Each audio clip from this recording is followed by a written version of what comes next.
আসসালামু আলাইকুম, সবাই কেমন আছেন? আশা করি আল্লাহর রহমতে ভালোই আছেন। আমিও আপনাদের দোয়ায় ভালো আছি। আজকে ঘুরতে ঘুরতে চলে আসছি নদীর পাড়ে। এটা মূলত আমাদের এই মিষ্টি আলুর ক্ষেত। এবার প্রায় 1 বিঘার মতো লাগানো হয়েছে। মিষ্টি আলু অনেক ভালো হয়েছে, তো এখনও ফলনটা পরিপূর্ণভাবে আসে নাই। এখনও মিষ্টি আলু ছোটো ছোটোই আছে। তো একটা জিনিস আমার কাছে খুবই রীতিমতো অবাক লাগলো, এইটা আসলে মাটির নিচে লুকানো একটা রিজিকের প্রতীক। চোখে কিন্তু দেখা যায় না, কিন্তু ভেতরে আছে। আমরা অনেক সময় ভাবি কিছুই নাই, অথচ আল্লাহ মাটির নিচেও রিজিক রেখে দেন। এবারের এই যে মিষ্টি আলু ক্ষেত্রে দেখতে পারতেছেন, এগুলো কিন্তু ওই নদীর পাড়ে একবারে বালুর ভিতরে লাগানো হয়েছে। আর এই যে এখানে ভুট্টার গাছ লাগানো হয়েছে, এটা মূলত কোনো চাষাবাদ ছাড়াই শুধু বীজ বপন করা হয়েছে। তো আব্বা আমাকে বলেছিল এখানে প্রায় 4 থেকে 5 শতাংশের মতো জমি হবে, এখানে কয় মন ভুট্টা হতে পারে। আমি বলেছিলাম 2 থেকে 2.5 মন। পরে আব্বা বললো যে না, এখানে প্রায় 4 থেকে 5 মন হবে। গতবারের চেয়ে এবারের ভুট্টাটার ফলন একটু ভালো হয়েছে। তবে মাঝপথে যে একটা অনাকাঙ্ক্ষিত ঝড় হয়ে গেল, সেই ঝড়ে কিন্তু ভুট্টার ক্ষেত্রে অনেক নষ্ট হয়েছে। পরে আসলাম এখানে যে পাট শাক অনেক, মানে আমি আমি আবার এই শাকসবজি দেখে থাকতে পারি না, লোভ সামলাতে পারি না। টাটকা শাকসবজি দেখলে আমার খুব খেতে মন চায়।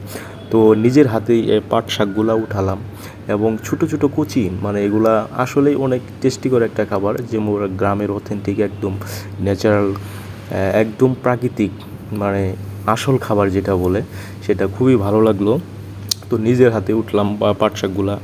আবার এই চারপাশে যে ভুট্টা লাগানো হয়েছে, আসলে দেখেন ভুট্টা কিন্তু মাথা তুলে দাঁড়িয়ে থাকে ঠিকই, এটা একটা ধৈর্য, সময় এবং প্রতীক হতে পারে। বীজ বপনের পর অনেক সময় লাগে, তারপরেও ফল আসে।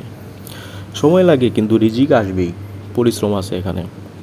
রিজিক মানে আসলে শুধু টাকা পয়সা নয়, রিজিক মানে খাবার, সুস্থতা, শান্তি, পরিবার, ভালোবাসা, সবই আল্লাহর পক্ষ থেকে দেওয়া। আল্লাহ যার জন্য যতটুকু রিজিক লিখে রেখেছেন তা কেউ কমাতে পারবে না এবং বাড়াতেও পারবে না। তবে চেষ্টা ছাড়া রিজিক কখনো আসে না। মেহনত করতে হয়, কিন্তু ভরসা রাখতে হবে আল্লাহর উপর। আসলে আমরা যতই দৌড়াই না কেন রিজিকের জন্য, অথচ রিজিকই আমাদের খুঁজে নেয় আল্লাহর হুকুমে। এটা সম্পূর্ণ হালাল রিজিক, পরিমাণে কম হলেও এটাতে শান্তি আছে। মাশাআল্লাহ, আমরা অনেক শান্তিতে আছি। তো আসল যে কথাটা, আল্লাহর উপর পরিপূর্ণ ভরসা রাখে যে ব্যক্তি, আসলেই আল্লাহর উপর পরিপূর্ণ ভরসা রাখে, আল্লাহ তার জন্য অপ্রত্যাশিত জায়গা থেকে রিজিক দেন। আলহামদুলিল্লাহ। নদীর চরে নিজের হাতে আজকে মাছ ধরলাম বাবার সাথে। পেঁয়াজ তুলেছি, রসুন তুলেছি, তারপরে শৈলা সস তুলেছি। এই যে নিজের হাতে উঠালাম, এইটাই আসল রিজিক, আল্লাহর দান। আলহামদুলিল্লাহ।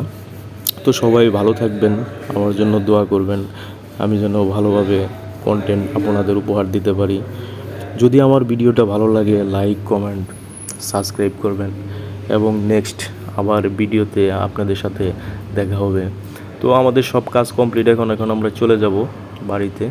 যে কাজ আজ করলাম নদীর পাড়ে, অনেক আনন্দ করছি। আমার ছেলে সহ আসছিল এখানে, মানে সব কিছু